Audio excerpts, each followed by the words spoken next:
compounds that contain carbon and hydrogen in them. The monomers of organic compounds are also known as building blocks, meaning these are the smaller components of an organic molecule. A polymer is the larger unit or the actual organic compound.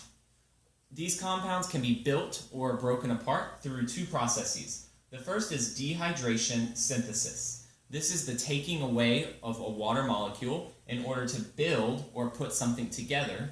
And hydrolysis is adding a water molecule to break a molecule apart.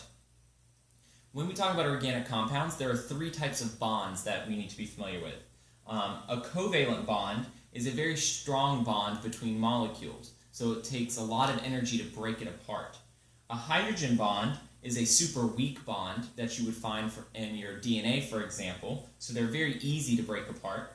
And peptide bonds are a type of covalent bond that are found within proteins. And we're going to talk about proteins in just a minute. The first type of organic compounds are lipids. Lipids contain carbon and hydrogen in them. Some examples of lipids are fats, waxes, oils, and steroids. And they have two main functions. They serve as a long-term energy source. They also serve a purpose for insulation. The monomer, or the building block of lipids, are fatty acids, and the polymer could be several things. The first is a triglyceride, which is what you find in food. A phospholipid, which is found in the cell membrane, makes up the cell membrane.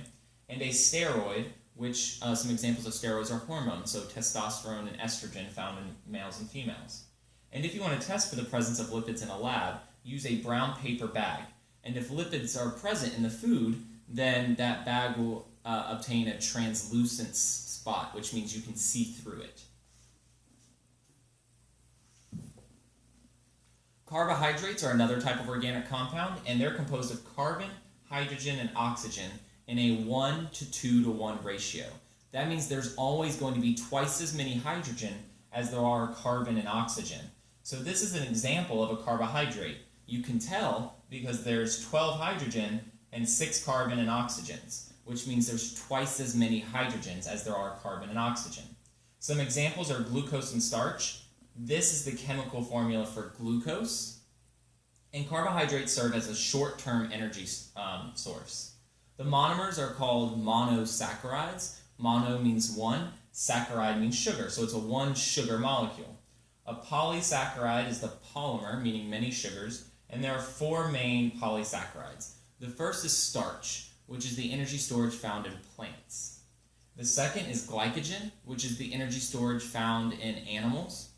The third is cellulose, which makes up the cell wall of all plants. And the fourth is chitin, which makes up the cell wall of fungi, and it also makes up the exoskeleton of bugs. That's why they kind of have that hard outer covering. It's made of a chitin. If you want to test for the presence of glucose, use what's called Benedict's solution. And this is a blue substance that, in the presence of glucose and heat, it turns a rusty orange color. If you're testing for starch, you use iodine, which is a yellowish-brown color and will turn black if starch is present. Proteins are made up of carbon, hydrogen, oxygen, and nitrogen, and they have 4 main functions. The first is transport. So an example of a protein that transports is hemoglobin, which carries oxygen around your body. They catalyze reactions, which means they speed up, and enzymes are examples of proteins. Proteins are important in support and strength, so keratin and collagen. Keratin is found in your fingernails and hair. Collagen is in your skin. And they also regulate. So an example of a protein that regulates is insulin, which helps regulate your sugar levels. The monomers are amino acids, and the polymers are polypeptides. That word peptide means protein, so just like the peptide bonds we talked about earlier. And to test for proteins, use Burex, which is a light blue substance which will turn to a bright purple color. This is an example of what an amino acid looks like. They have a carboxyl group, an amino group, and they also have an R group. This R group is unique to each amino acid, which means it gives the specific function of each amino acid. The last type of organic compound is a nucleic acid. This contains carbon, hydrogen, oxygen, nitrogen, and phosphorus. Two examples are DNA and RNA. DNA stands for deoxyribonucleic acid, and RNA stands for ribonucleic acid. DNA has two main functions. That's to store genetic material and to make RNA. And RNA's job is to make proteins. This is what the monomer of a nucleic acid looks like, also known as a nucleotide. It has a phosphate group, a 5-carbon sugar group, and a nitrogen base. So the nucleotide is the monomer of nucleic acids.